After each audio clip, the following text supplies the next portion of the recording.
Hey, good morning. It's Monday, September 13th. Thanks so much for being here. We're starting a new week together. And as on Mondays, we talk about worldview.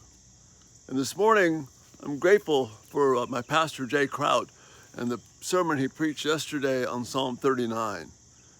And as I was listening, I was saying this is a great way to start the week, a great worldview topic for us.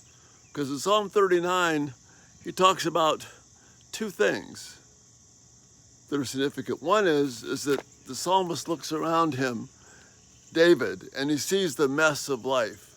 He sees the bad things that happen. He sees the wrongness of life, where unfairness is going on. People are taking advantage of others. And things that shouldn't be, as we grasp just the ugliness that can happen. I had a history professor once in college, wise, good Christian man, but when he would look at history and some of the ugly things that happened, sometimes he would just break down and weep just softly, talk about the inhumanity of man to man.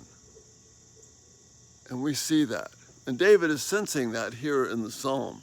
So as it opens, he said, I will watch my ways, and I will keep my tongue from sin. I will put a muzzle on my mouth as long as the wicked are in my presence.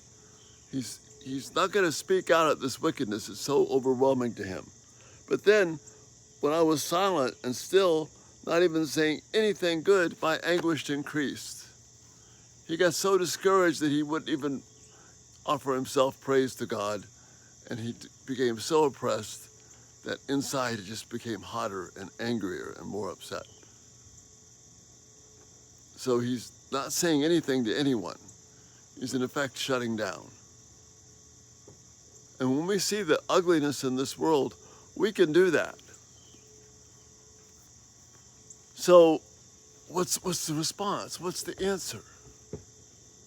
Well, the world around us might tempt us, our thoughts might tempt us just to explode, just to let somebody have it, let somebody know how wrong it is. Or if you want to be cynical, or you want to be just, not caring about life, you can put a happy face on and act like everything is fine. But David doesn't do either of those things. This is our worldview point this morning. He comes to this kind of stunning realization. Life is short. Life is but a breath. And so when his heart was hot within him, and his fire burned, and then he finally spoke, not in an outburst. Show me, Lord, my life's end and the number of my days. Let me know how fleeting, how short life is. Man is but a breath, and then he's gone. He runs around trying to gain wealth, but it goes away because it's in vain.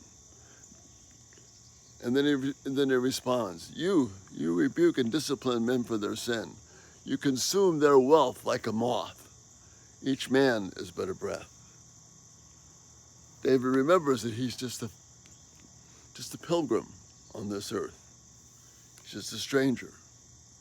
Very much as we read in Philippians. He knew his citizenship was in heaven. Like Abraham, he knew his heavenly home. There was a heavenly city for which he was living. And that brought comfort to him. And he knew that there was hope. So rather than be consumed with the anger, he knew life was short. He knew that there was hope in God. And he asked God to turn his focus in that direction. Psalm 40 answers this. But instead of being overcome with bitterness and grief, he knew that God was just and fair. He knew that life was short. And there's no time to sit dwelling on being mad and angry at everything that's wrong, or just being so caught up that you feel like you can't even move. Rather, he places his hope in God, and he asks God to give him hope so that he can rejoice again while he still has time to do it. Life is that short. Let's follow David's example and not let the ugliness of the moment, and sometimes life is ugly. but it doesn't escape God's notice. He will make it right. He will honor those who are oppressed. He will be faithful. We do have reason for hope. And that brings us joy. In the midst of our heartache and our suffering, God is there. This short life that we live, that's the reason the thumbnail this morning has a wildflower on it. A field full of them today, and tomorrow they're gone. Well, that's what God gives us. Our hope is not in this life that quickly goes away, where the pain and suffering are made right before God. Even in the blink of an eye, even though now it seems like eternity. Our worldview this morning, life is short. And the shortness of life gives us hope in the face of inequity. And God will make it right because he's a good, faithful God. And that's the thought for this day. And thanks so much for being here. Check us out at the webpage at everydaytalk247.com. Check out our great resources that are there for you. And if you haven't subscribed, hit the subscribe button, turn on post notifications. The videos will come right to you.